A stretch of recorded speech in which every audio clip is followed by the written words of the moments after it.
Hello and welcome to another edition of Issues and Answers, a production of the Government Information Service and NTN. I am your host, Kendall Eugene. Today we will be discussing the minimum wage. The announcement was made that starting October 1st, a new minimum wage will take effect. It will apply to all sectors and it will ensure that every worker will earn a fair wage.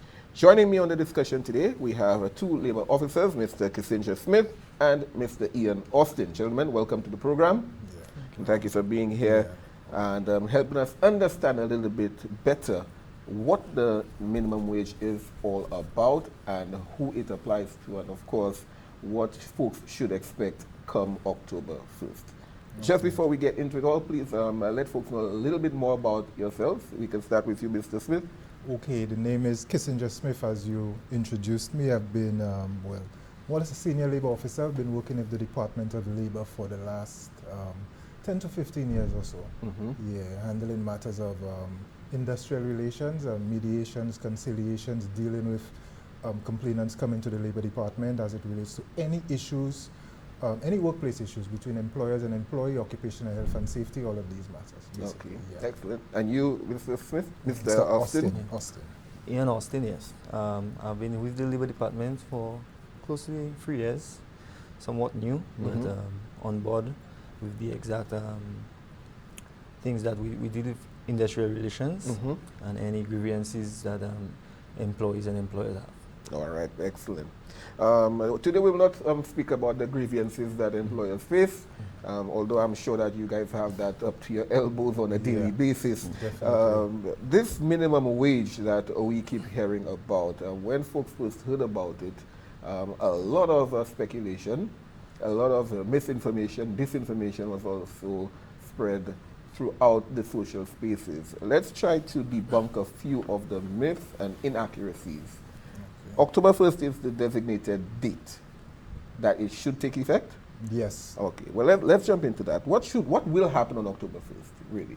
Well, what is expected on October 1st is that after October 1st, all employers are expected to pay, and this minimum wage applies across the floor to all employees. All employers are expected to pay a minimum wage to employees, which is more or less the lowest hourly or monthly wage. The hourly wage would be $6.52 an hour, or monthly, all employees are expected to get nothing below $131 a month. All right. Prior to that, do you have any numbers on what folks used to get or what the minimum wage was? Well, prior to that, what it was basically a situation of offer and acceptance. Okay. You understand? So, more or less, what has been held in the past years ago, gentleman's agreement, if I have a job and financially I'm not as sound and what it is that I can pay, if I can offer you $20 for the job and then you're more or less willing to do it for $20 an hour, $20 a day, and we agree to that price, then that is what would be accepted by law. You understand? But with the minimum wage now, as you know, there is a minimum. So there's no way that you can pay somebody less than that $6.52 per hour or that $1,131 monthly. Right. Now, with that said, we have individuals who work at the community shops. We have individuals who probably work for the butcher, in his community. Would these individuals fall under that minimum wage bracket? Are they going to receive the $6.52 per hour? Yes, it is expected because it's for all employees.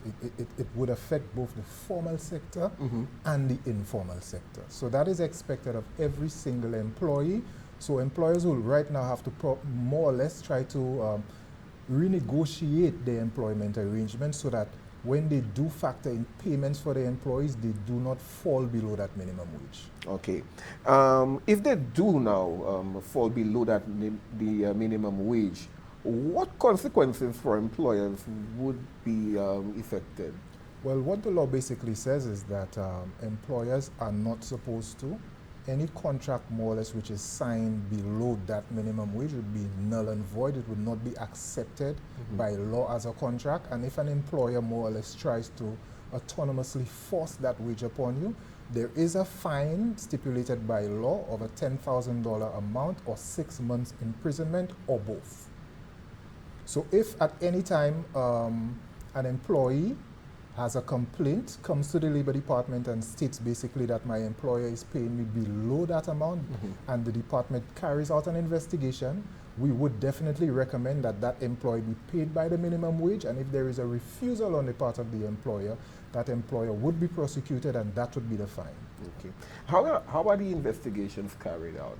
Would somebody have to come and report, or would necessary checks be made by your office? It depends. If someone comes to report, then we as the officers can go to the establishment and find out, ask for documents, and follow the protocols. Now, we have individuals who are concerned that after minimum wage has been passed or it comes into effect, their employers would dismiss them immediately. How can we allay those fears? Well, but you see, it is such a, and this is something that we have discussed at the department. This is something that we've actually had discussions with the commission about. It is such a sensitive situation in a sense that, you know, we speak to both the formal sector and we speak to the informal sector.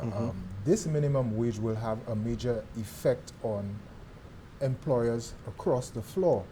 The question would be is that with that minimum wage, would the employer still be able to carry out his functions, run his business? Because, you know, sometimes, I mean, presently we speak, I mean, we do know that they have people employed for less than, or sometimes even less than $4 an hour. Now, sometimes the amount charged by an employer, paid, the salary paid by an employer, sometimes the company barely makes somewhat of a little profit to keep that employment intact, to keep that business afloat.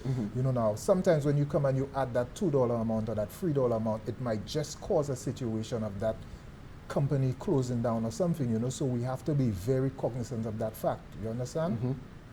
Now, we have individuals, or rather employers, I should say, who may or may not understand why it is important to pay a minimum wage to their workers, because they have been so used to paying whatever they want to. Okay, and that might be in the informal sector. Okay, are there any public service announcements or any educational devices used to reach these individuals so they can now understand what their minimum wage is all about and how it is supposed to be implemented and what rules they are to follow?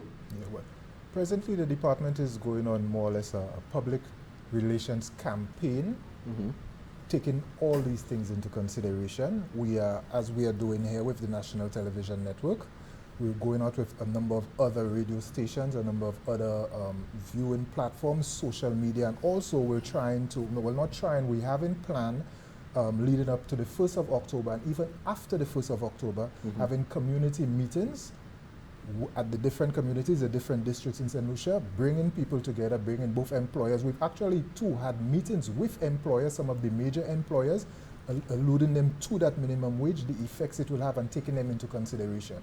Even with the commission, when the commission was brought in to deal with the minimum wage, they had a number of meetings with employers' federations, representative of employers, representative of trade unions, and all of these things were discussed. So yes, we are actively taking care of that. Okay. We'll take a quick break, and when we return, we have more with our labor officers, Mr. Ian Austin and Mr. Kissinger Smith, on the upcoming October 1st date for our minimum wage implementation. Be right back. Suicidal thoughts, like other mental health challenges, can affect anyone. It can be you, your colleague, family member, or neighbor. Everyone has a role to play in preventing suicide. Know the warning signs. If you or someone you know is in crisis or emotional distress, call the suicide hotline at 203. Remember, help is available. This is a message from the Employee Assistance Program, Department of the Public Service. Contact us at 468-2269 or 468-2260. Welcome back to the program. We're talking today with Mr. Ian Smith and Mr. Ian Austin and Mr. Kissinger Smith, the labor officers. We're discussing the new minimum wage, a figure of $6.52 per hour. And $1,130 per 31. month. 31. Yeah, sorry, we had an error. We have to correct it. $1,131. $31 Yeah, per $31 month. per month. That has been determined. That has been determined, yeah. How did we arrive at the figure? Are you a privy? I'm always curious. Well, we're not too privy, but we did have, it was the job of the Minimum Wage Commission to arrive at the figure. We did have a meeting with the commission after, who more or less gave us an idea of how it is that they came up with the figure. The Minimum Wage Commission was made up of basically a member of one of the representatives of the biggest employers, or the Employers Federation. We had a member, the Labor Commissioner was part of it. We had a chairperson. We had a member from the National Insurance Corporation being represented there.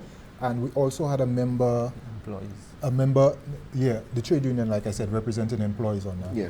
And what they did, I think, let me just take a little tap into my phone here. Let me just give you try to give you an idea. What they did, they used something called the KITES Index.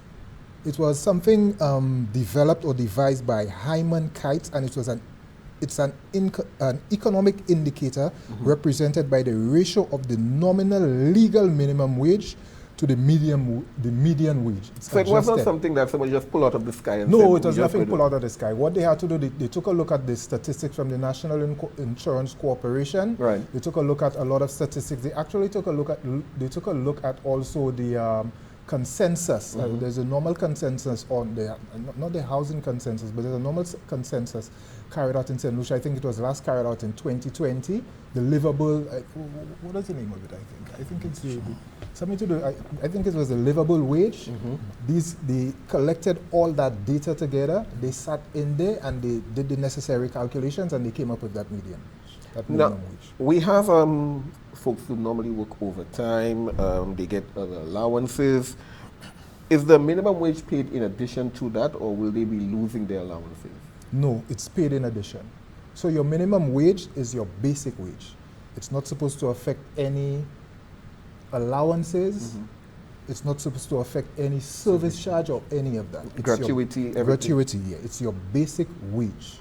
Now the Christmas bonus that a lot of people look forward to, will the minimum wage also be paid in addition to me getting the bonus? It is supposed to be paid in addition to you getting the bonus. It is supposed to be paid in addition to you getting the bonus. Now, if workers feel as if they're being slighted and they're not being treated fairly, especially after October 1st, what steps can they take if they feel that they're being paid less than the new minimum wage? They can visit the Labor Department, because that's what the Labor Department is there for. I think you asked a question about that a little bit earlier, and I don't think I quite expounded upon that. The department, with its limited resources, is not as proactive as it's supposed to be. But the job of a labor officer entails going out and carrying out workplace inspections. This is the job of a labor officer. You go to the different establishments on a daily basis and carry out workplace inspections. You interview the staff to just ensure that the employers and employees keep in line with the Labor Act of St. Lucia. You understand? We need to understand how does this wage increase now impact certain small businesses, and if there is any support available for them, especially after October 1st. Because you did mention earlier the mechanisms, the mathematics behind a small business probably being able to pay that, but when it finally comes in, they may be squeezing a little bit. So let's just speak a little bit on that now. How does that wage increase impact a small business, and what support will be available to them? In terms of the supports, first let me hit on the impact that it would have on a small business. Like I said, the labor law it's not here to tell an employer basically how to manage an organization or how to deal with the profits of an organization. We're just there to ensure that there is somewhat industrial peace in organizations, and employees' rights, just the same way employers' rights are not trodden upon. The minimum wage in itself, like I said, would have, based on the economic sector, based on the size of the enterprise, because you know they have small and medium enterprises compared to the large-scale enterprises. Most of these large-scale enterprises already do pay employees above that minimum wage. But we look at, like you said, in the informal sector, these small businesses, somebody like selling by a tree, selling on a tree by the market, these kind of things, it will have an effect on them and sometimes even cause them to close down, because sometimes the little profit that you make monthly, when you incorporate that minimum wage into paying a salary, you might not even be able to pay somebody a salary. So the law still applies there where it speaks to redundancy. So if that employer by incorporating that minimum wage is unable to keep that company afloat, say for example, you have 10 employees, and by incorporating that minimum wage, it might affect your finances where that you would have to probably downsize and let some employees go in order for you to keep your company afloat. Redundancy then falls into play. You would probably have to at least probably send 2 or 3 staff home, pay them off for the time with the organization, and then continue on with these 6 or 7 staff members. Now, Ian, we have some employers that might try to work the system, as they say, quote unquote. They already paid higher than the minimum wage. Can they reduce the amount that they're paying, the salary that they're paying to their employers, just because the minimum wage is a lot less than what they're currently paying? No, it's not allowed, so that you could reduce it. It's supposed to be, if the minimum wage is for those who are making less than the minimum wage. Right. Anybody who is making more than the minimum wage will remain at their current salary. Okay. Yeah. So if I'm making $1,500 right now, I can rest assured that my 1.5 after it is taxed will not be touched by my employer. No. Okay. And with overtime, my question is how is overtime calculated with the new minimum wage? Is there a specific formula being used, or it's on the... No, the formula is the same over time. What the law says is that a normal work week is a 40-hour work week.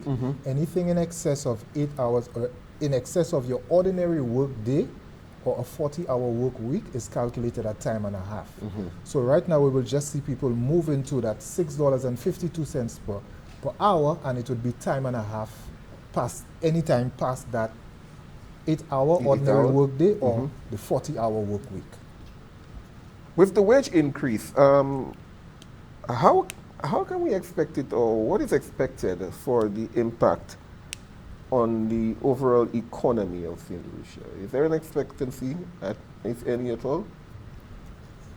Well, I mean, if you just have to look at, plain logics and plain economics, you would expect that, because we've noted over the last couple of years, 4 or 5 years, inflation seems to have taken a toll here in St. Lucia. When you actually go to the supermarket, you know, the money, the amount of goods that you get at the supermarket right now for the monies that you put out 5 years ago, 6 years ago, it was totally different.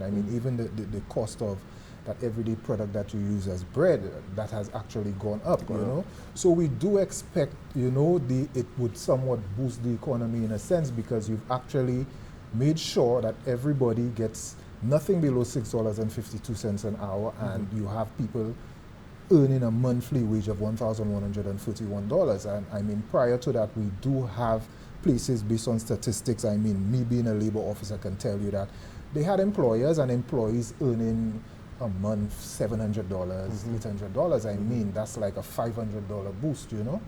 Though, it might just go back into electricity bills, groceries, but definitely it would give the consumers a little bit more, you know, to take home. So we do expect some form of boost in the economy. Yeah. Would you consider that to be one of the advantages of the minimum wage? Because it's an advantage of minimum wage. Yeah. We have to ask now, with the big talk being minimum wage, why do you think it is important for St. Lucia to have finally implemented a minimum wage? What is the biggest takeaway for that for you?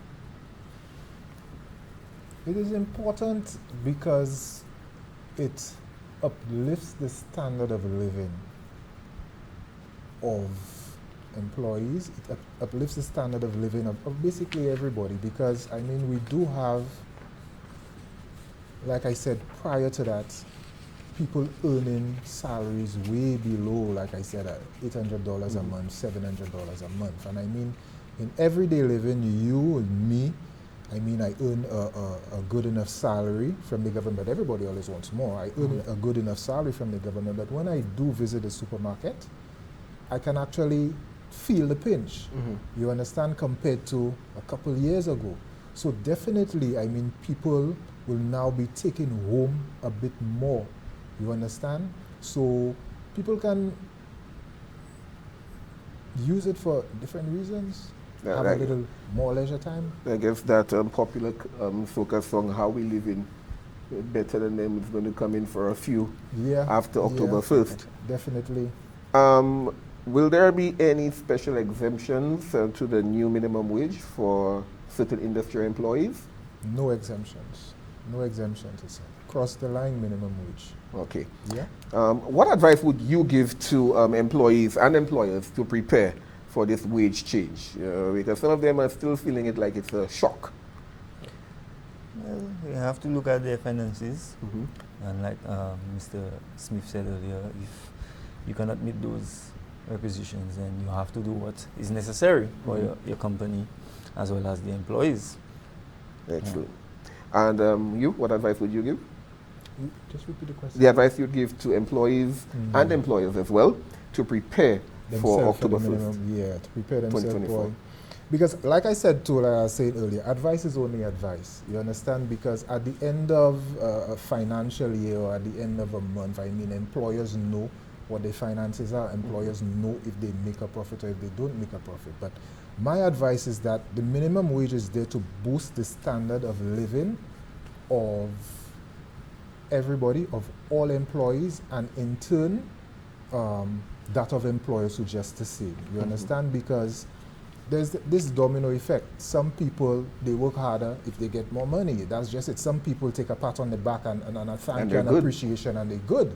But with the way the economy is, like I said, people will want more money. So we would just definitely hope that with people earning some more money now, with the government coming in introducing this minimum wage, we will get less issues coming out, you know, although nothing will really stop that, because we have the minimum wage, and I think somewhat the amount that we have in St. Lucia, I think, I'm not too sure, I think it's the lowest in the Eastern Caribbean.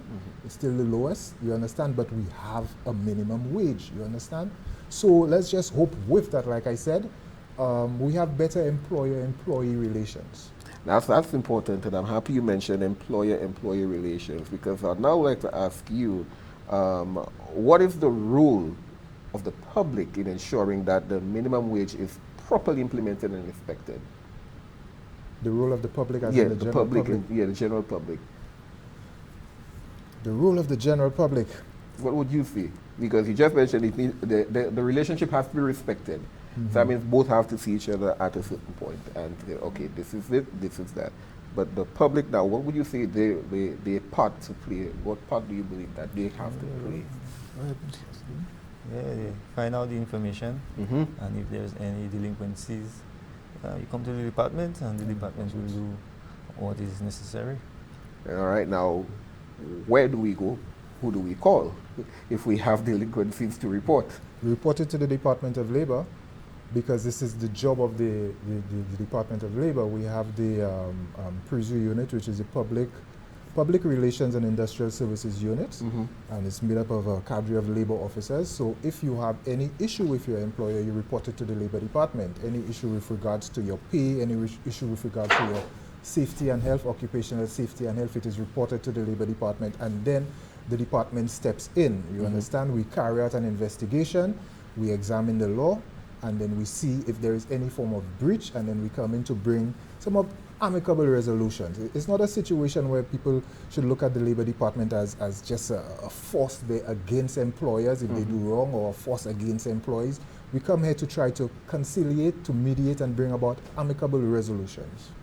The rights of a worker in relation to this new minimum wage, why is it important for the research to be done, for the education to be had, for a worker to know their rights in relation to that new minimum wage? It is important because the public awareness also helps in terms of reporting matters to the Labor Department. It also helps, and like you were saying, our public relations too going out, it also helps the department within itself, because the department is a small department, our resources are rather limited, but if you have that public awareness, you know what the minimum wage is, you know exactly how to go about having proper discussions with your employer. It would lessen the complaints coming into the Labor Department. All right. So you encourage the workers and employers to have discussions? Definitely. Okay. Definitely, because even the labor law itself, the Labor Act itself, speaks to a grievance process. You know, if you have an issue, you do not just directly call the Labor Department or visit the Labor Department. If you have an issue, I mean, you take it up with a supervisor. If you can't succeed with your supervisor, you take it to a managerial level. If it's not handled at the managerial level, you take it to your general manager. And if you seem to get no success there, then you visit the Labor Department. So we always try to encourage conciliation in the organization before the matter is reported to the Labor Department. All right.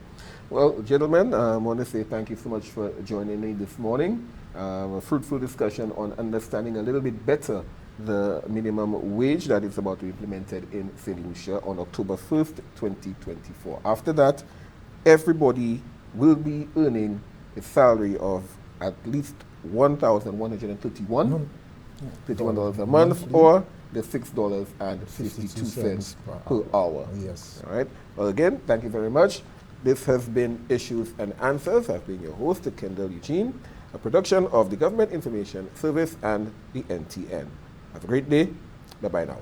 Thank you very much.